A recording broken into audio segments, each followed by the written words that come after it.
Assalamualaikum warahmatullahi wabarakatuh. Apa kabar anak-anak semua? Hari ini pasti baik semua ya? Alhamdulillah. Nah, kita akan melanjutkan pembelajaran yang sebelumnya. Mari kita mulai belajar kali ini. Jangan lupa yang belum subscribe silahkan klik subscribe terlebih dahulu. Mari kita mulai pembelajaran hari ini. Pembelajaran daring online kelas 5. Tema 5, ekosistem. Subtema 2, hubungan antar makhluk hidup dalam ekosistem. Kita lanjutkan lagi ke pembelajaran yang ketiga. Penampakan alam, apakah yang ada di sekitar tempat tinggal kalian? Kira-kira berprofesi sebagai apakah sebagian besar penduduk di daerah tempat tinggalmu? Nah, itulah yang disampaikan oleh si Beni dan Siti. Udin ya dan Siti. Siti, sebagai sebuah negara kepulauan, selain memiliki keragaman ekosistem, Indonesia juga memiliki keragaman kenampakan alam yang luar biasa. Udin menjawab, betul sekali Siti, keragaman kenampakan alam yang ada di Indonesia itu tentu akan mengaruhi cara hidup penduduk yang menghuninya. Siti menjawab, ya, selain negara kita dikenal sebagai negara kepulauan, Indonesia juga dikenal sebagai negara agraris. Hal ini menunjukkan bahwa sebagian besar Indonesia itu bekerja sebagai petani dan juga nelayan. Ayo membaca. Indonesia memiliki banyak gunung berapi yang menyebabkan tanah di Indonesia subur dan mudah ditanami tanaman pangan. Tidak mengherankan, sebagian besar penduduk Indonesia memanfaatkan kesuburan tanah untuk bertani. Para petani biasa mengolah alam dan memanfaatkan setiap musimnya untuk menanam dan memelihara tanaman. Pengertian mereka tentang masa-masa tanam dan panen dipengaruhi oleh pemahaman mereka tentang perubahan musim hujan dan kemarau. Pada musim hujan, air melimpah, sedangkan pada musim kemarau, air sangat sedikit dan harus dibagi rata untuk semua petani. Oleh karenanya, para petani membuat sistem pengairan secara mandiri seperti yang telah lama dilakukan oleh masyarakat petani di Bali. Sistem pengaturan air di Bali disebut dengan subak. Ingin tahu lebih banyak tentang subak? Mari kita baca dengan sama artikel berikut ini. Sistem irigasi subak. Nah, kalian perhatikan ya, itu gambar sawah di Bali ya, di Bedugul misalkan ya, di lot, tanah lot, ini seperti itu bentuknya. Subak merupakan sekumpulan petani di Bali yang mengolah sistem irigasi yang ada di sebuah kawasan persawahan. Kawasan persawahan itu biasanya dibatasi oleh kenampakan alam seperti sungai, jurang, atau penampakan lainnya. Yang jelas terlihat, satu kelompok subak biasanya memiliki satu sumber air yang mengalir ke sebuah sungai yang melewati atau berada di dekat dengan persawahannya. Para anggota kelompok subak menggunakan sistem gotong royong dan saling bantu dengan cara meminjam air, nyileh ya, bukan utang piutang. Dengan demikian, setiap anggota harus bertanggung jawab terhadap penggunaan air, juga terhadap petani lain sesama anggota subak agar tidak merugikan yang lainnya.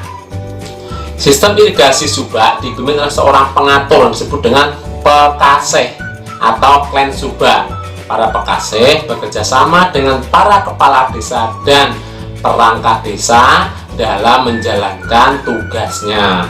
Para pekaseh ini diangkat oleh petani, bukan oleh perangkat desa. Nah, mereka mengatur dan memberitahukan ketersediaan air pada areal persawahan kelompoknya. Apabila kekurangan air, sistem pinjam air dijalankan agar semua petani mendapatkan air yang cukup untuk sawahnya. Sistem irigasi subak dibangun oleh masyarakat Bali sejak beratus-ratus tahun lalu sebagai bentuk kemandirian masyarakat dalam mengatasi persoalan air irigasi atau pengairan sawah. Semua persoalan pertanian dibahas secara musyawarah dan perencanaan yang baik, termasuk dalamnya membahas rencana pengairan, cara menjaga kualitas air, jumlah air yang akan dialirkan, dan waktu pengairan, termasuk siapa saja yang akan melakukannya. Subak tidak hanya memperhatikan sistem migrasi, tapi juga memperhatikan asas bersama dan keadilan dengan menggunakan sistem meminjam air kepada anggotanya. Dengan demikian, jadi tidaklah mengherankan jika pada tahun 2012 yang lalu Subak diakui sebagai salah satu warisan dunia oleh UNESCO. Apa itu UNESCO? United National Education Scientific and Culture Organization, itu percabangan dari PBB, Persatuan Bangsa-Bangsa. Pengakuan ini menjadi sebuah kebanggaan bagi bangsa Indonesia umumnya dan khususnya bagi masyarakat daerah Bali. Berdasar bacaan di atas, lakukanlah kegiatan berikut, yaitu tentukan pokok pikiran dan informasi penting dari bacaan dengan menggunakan tabel. Nah, tabelnya adalah berikut ini. Yang pertama yaitu kolom pertama 6 paragraf. Ada 3 paragraf ya, paragraf 1, 2, dan 3. Nanti kalian mencari pikiran utama dan juga informasi penting. Pada paragraf pertama, pikiran utamanya adalah Subak merupakan sekumpulan petani di Bali yang mengelola sistem irigasi yang ada di sebuah kawasan persawahan. Adapun informasi pentingnya, yang pertama, satu kelompok Subak biasanya memiliki satu sumber air. Para anggota, yang kedua ya, para anggota kelompok Subak menggunakan sistem gotong royong dan saling bantu dengan cara meminjam air, bukan menggunakan sistem utang piutang. Karena masuk pada kedua. Yang kedua, pikiran utamanya yaitu pimpinan sistem irigasi Subak disebut dengan Pekaseh atau klan Subak. Nah, itu ada pikiran utama dari paragraf kedua. Adapun informasi penting dari paragraf kedua, yang pertama, Pekaseh bekerja sama dengan para kepala desa dan perangkatnya dalam menjalankan tugas ya. Yang kedua, informasi pentingnya, para Pekaseh ini diangkat oleh petani, bukan oleh perangkat desa. Jadi yang punya hak mengangkat dan memberhentikan adalah anggota kelompok taninya, bukan dari perangkat desa atau pemerintahan ya. Dan yang ketiga, Pekaseh mengatur dan memberitahukan ketersediaan air pada area persawahan kelompoknya. Kita masuk pada paragraf yang terakhir, yang ketiga. Pikiran utamanya adalah sistem Subak sudah ada di Bali sejak beratus tahun yang lalu untuk mengatasi permasalahan irigasi. Informasi penting, yang pertama, semua masalah pertanian dibahas dengan musyawarah. Yang kedua, pembahasannya meliputi rencana pengairan, cara menjaga kualitas air, jumlah air yang akan dialirkan, dan waktu pengairan, termasuk juga siapa saja yang akan melakukannya. Informasi yang ketiga, UNESCO mengakui Subak sebagai salah satu warisan dunia pada tahun 2012 yang lalu. Ini adalah informasi penting dari para bacaan tentang sistem pengairan Subak di Bali tadi. Ayo membaca. Kegiatan ekonomi berdasarkan ketampakan alam. Nah, apa aja kira-kira kegiatan ekonomi yang berdasarkan ketampakan alam? Ketampakan alam yang ada di Indonesia tentu memengaruhi cara masyarakat dalam memanfaatkan sumber daya alam yang ada untuk kehidupannya. Berbagai upaya dilakukan masyarakat dalam memanfaatkan dan mengelola sumber daya tersebut. Masyarakat petani di Bali menggunakan Subak untuk membantu ketersediaan air sehingga terjamin usaha pertaniannya. Masyarakat petani Brebes memanfaatkan daerahnya sebagai penghasil bawang merah nasional. Jadi bawang merah atau berambang ya, itu penghasil utamanya di Brebes, Jawa Tengah sana. Ya, masyarakat nelayan Banyuwangi memanfaatkan hasil ikannya untuk diolah menjadi sarden yang dipasarkan seluruh Indonesia, bahkan ada yang sampai diekspor keluar negeri. Pada dasarnya jenis kegiatan ekonomi itu berdasarkan kondisi alamnya ya belum menjadi tiga ya. Yang pertama yaitu dan ekonomi dataran tinggi, apa contohnya perkebunan ya, buah-buahan dan sayur, buah stroberi dan sayuran itu di dataran tinggi karena udahnya dingin.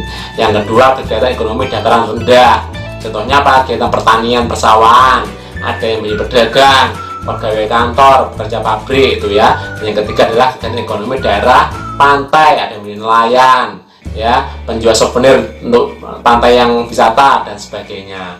Ayo membaca. bangsa Indonesia telah ratusan tahun berjuang untuk mendapatkan kebebasan dari penjajah dan menjadi sebuah bangsa yang merdeka. Peristiwa demi peristiwa terjadi sepanjang sejarah bangsa dengan melibatkan ribuan pahlawan yang gagah berani dan tak kenal lelah berjuang untuk bangsa. Bahkan banyak pula yang sampai berguguran. Era kebangkitan nasional yang ditandai dengan berdirinya Budut atau Budi Utomo pada tahun 1908 dan kebangkitan pemuda Indonesia melalui Sumpah Pemuda pada tahun 1928 makin menguatkan keinginan bangsa Indonesia untuk bebas merdeka. Dengan segala upaya, pada tanggal 17 Agustus 1945, bangsa Indonesia mengumumkan kepada seluruh negara di dunia tentang kemerdekaan bangsa Indonesia melalui peristiwa Proklamasi Kemerdekaan Indonesia yang pada waktu itu diikrarkan diwakili oleh Bapak Soekarno dan Hatta. Yang membacakan teks adalah yaitu Bapak Presiden pertama kita, Bapak Insinyur Soekarno. Peristiwa Proklamasi Kemerdekaan Republik Indonesia. Proklamasi Kemerdekaan Indonesia sebetulnya merupakan bagian dari pidato proklamasi yang disampaikan oleh Insinyur Soekarno sebagai wakil bangsa Indonesia. Proklamasi tersebut dibacakan pada tanggal 17 Agustus 1945, tepatnya pukul 10 waktu Indonesia bagian Barat, yang bertempat di Jalan Pegangsaan Timur nomor 56 Jakarta di sebuah lapangan pada saat yang sama itu dikibarkan juga bendera merah putih sebagai bendera negara dan dinyanyikan lagu kebangsaan Indonesia Raya ciptaan Wage Rudolf Supratman, disebut dengan W.R. Supratman. Setelah melalui waktu yang sangat lama disertai pengorbanan besar seluruh rakyat Indonesia, akhirnya kemerdekaan dapat diwujudkan pada saat menjelang diproklamasikan kemerdekaan Indonesia, tepatnya pada tanggal 16 Agustus 45 terjadi penculikan terhadap dua tokoh bangsa Indonesia yang paling terkemuka, yaitu Insinyur Soekarno dan Dr. Muhammad Hatta oleh para pemuda pejuang Indonesia. Beliau berdua adalah Presiden dan Wakil Presiden. Mereka dibawa dari Jakarta ke Rengas Dengklok, Karawang, Jawa Barat. Tujuan penculikannya adalah agar kedua tokoh penting ini terhindar dari pengaruh ancaman dan tekanan pemerintahan pendudukan Jepang, bahkan ancaman pembunuhan oleh pihak Jepang, agar proklamasi itu tidak terlaksana atau proklamasi itu gagal seperti itu. Keesokan harinya, kedua tokoh dikembalikan lagi ke Jakarta dan diamankan di sebuah rumah miliknya Laksana Muda Tadashi Maeda. Siapa dia? Yaitu tentara dari Jepang yang bersimpati terhadap perjuangan rakyat Indonesia untuk merdeka. Di rumah itulah naskah proklamasi dirumuskan oleh 3 orang pemimpin golongan tua, yaitu ada Insinyur Soekarno, Dr. Andes Muhammad Hatta, dan juga Mr. Ahmad Subarjo dari golongan muda, dan ada Soekarni, BM Diah, dan Mbah Giro. Setelah selesai ditulis, naskah proklamasi diketik oleh Sayuti Malik, kemudian Insinyur Soekarno dan Dr. Muhammad Hatta menandatanganinya atas nama bangsa Indonesia. Sejak saat itu, bangsa Indonesia hidup merdeka dalam bingkai Negara Kesatuan Republik Indonesia. Melalui proklamasi tersebut, bangsa Indonesia mengumumkan kepada seluruh dunia bahwa bangsa Indonesia telah bebas dari penjajahan. Adapun isi proklamasi adalah sebagai berikut. Kalian bisa mendengarkannya dengan seksama, Proklamasi. Kami, bangsa Indonesia, dengan ini menyatakan kemerdekaan Indonesia. Hal-hal yang mengenai pemindahan kekuasaan dan lain-lain diselenggarakan dengan cara saksama dan dalam tempo yang sesingkat-singkatnya. Jakarta, 17 Agustus 1945, atas nama bangsa Indonesia, Soekarno, Hatta. Nah, itu tadi adalah pembacaan teks proklamasi yang dibacakan oleh Insinyur Soekarno Hatta pada saat pelaksanaan proklamasi kemerdekaan Indonesia pada tanggal 17 Agustus 1945. Refleksi, apa yang telah aku pahami pada pembelajaran kali ini, kita belajar tentang sistem irigasi subak yang ada di Bali. Kita juga belajar tentang kegiatan ekonomi berdasarkan ketamakan alam. Masing ada berapa? Ada 3 tadi ya, dataran tinggi, dataran rendah, dan juga daerah pantai. Dan yang ketiga, kita belajar tentang peristiwa proklamasi kemerdekaan Indonesia pada tahun 1945, tepatnya tanggal 17 Agustus. Sebagai pembelajaran, silahkan kalian mengerjakan LKS-nya. Latihan pembelajaran 3, halaman 46 sampai dengan halaman 47. Tidak usah dikumpulkan. Jangan lupa kritik, saran, dan masukannya tetap saya nantikan untuk perbaikan pembelajaran kedepannya. Sekian dulu pembelajaran kali ini, semoga dapat bermanfaat. Jangan lupa ya, tetap semangat belajar, senantiasa berolahraga, selalu berdoa, dan juga patuhi nasihat kedua orang tua. Demikian tadi pembelajaran kali ini, semoga dapat membawa manfaat bagi kita semua. Jumpa lagi di pertemuan selanjutnya. Kurang lebihnya mohon maaf. Sekian, wassalamualaikum warahmatullahi wabarakatuh.